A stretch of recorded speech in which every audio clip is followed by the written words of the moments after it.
Hello everyone, আসসালামু আলাইকুম। সবাই কেমন আছেন? আলহামদুলিল্লাহ, আমি সকলের দোয়ায় ভালো আছি।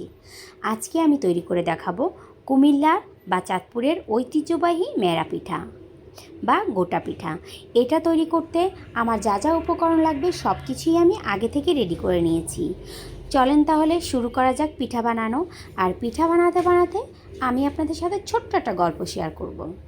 গল্পটা হচ্ছে, স্ত্রীকে কেউ প্রিয় নারী বলেই না, কারণ তার প্রতিটা ভালোবাসা যেন দায়িত্বের ভিতর ঢাকা পড়ে যায়।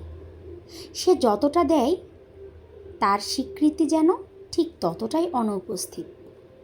ছোটবেলায় মানুষ যখন বলে মা পৃথিবীর সবচেয়ে প্রিয় নারী, আর বড় হয়ে বলে মেয়ে আমার প্রাণ, আর একটু পরিণত হয়ে বলে বোনের মতো আপন কেউ নেই।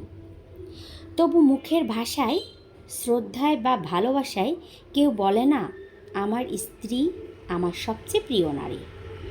স্ত্রীকে কেউ খুঁটিয়ে দেখে না, কিন্তু তাকে দিয়ে দেয় জীবনের সবচেয়ে কঠিন দায়িত্বটা। তার কাছেই চাই নিঃস্বার্থ নিঃশব্দ সহ্য, তার কাছেই আশা করে এক ফোঁটা অভিযোগহীন সংসার। কেউ ভাবে না এই মেয়েটা একদিন মায়ের আঁচল ছেড়ে চিরচেনা ঘর, ছাদ, রান্নাঘরের গন্ধ, ছোটোবেলার সেই আয়নাটা রেখে চলে এসেছে একটা ভিন্ন বাড়িতে।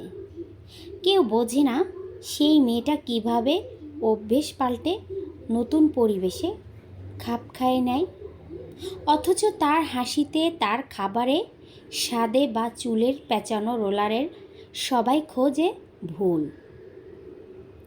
ভালো রান্না না করতে পারলে বলে তুমি তো কিছুই পারো না, আর ভালো করলেও বলে আমার মা এর থেকেও ভালো রান্না করতে পারে।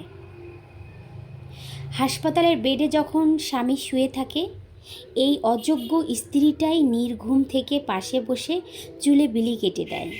স্বামীর অফিস থেকে ফিরে ক্লান্ত মুখ দেখে এক কাপ চা বানায়, তবুও সে প্রিয় হয়ে উঠতে পারে না, কারণ সে স্ত্রী।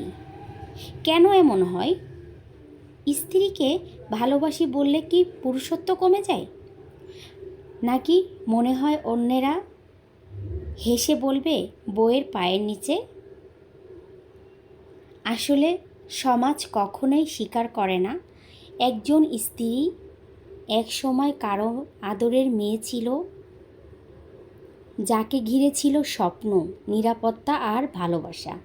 সেই মেয়েটা একদিন সমস্ত কিছু ছেড়ে এক ছেলের জীবনে এসে নিজেকে হারিয়ে দিয়ে তাকে গড়ে তোলে এক রাজা। তবুও সে রাজাকে বলতে শোনা যায়, আমার মা সবার আগে, আমার মেয়ে আমার জান। কিন্তু বউ সে হয় দায়িত্ব বোঝা ভুলের খাতা।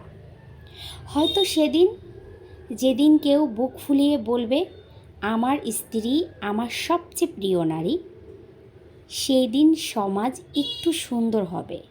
একটা মেয়ের আত্মত্যাগ শুধু দায়িত্বে নয়, ভালোবাসার স্বীকৃতিতেই ফিরবে। বন্ধুরা, গল্প করতে করতে আমার পিঠা বানানো শেষ হয়ে গেল। আর আমার ভিডিওটি ভালো লাগলে লাইক, কমেন্ট, শেয়ার করবেন। সবাই ভালো থাকবেন। আল্লাহ হাফিজ।